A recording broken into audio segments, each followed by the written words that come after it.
It's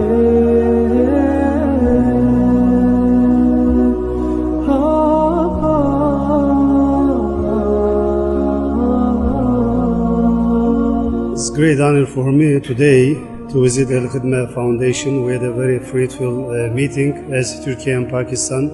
We are developing our relations in all areas, plus people-to-people contact, inshallah, and NGO cooperation. We have here in Pakistan and Turkey very good, strong NGOs.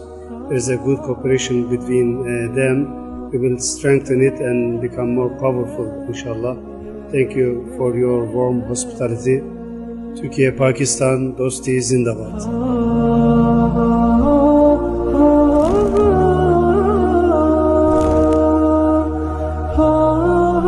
I had the opportunity to meet Brother Irfan in last Ramadan twice, once in the embassy and once in the program.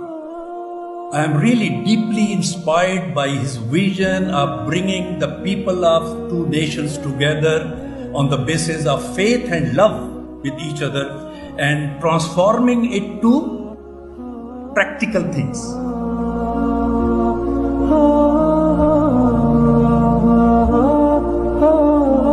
Pakistan and Turkey share a historic, deep-rooted bond of brotherhood, trust and mutual respect. Both nations have stood by each other in times of need, a testament to our unwavering friendship. Alkhidmat Foundation is privileged to collaborate with several esteemed Turkish organizations, humanitarian organizations together.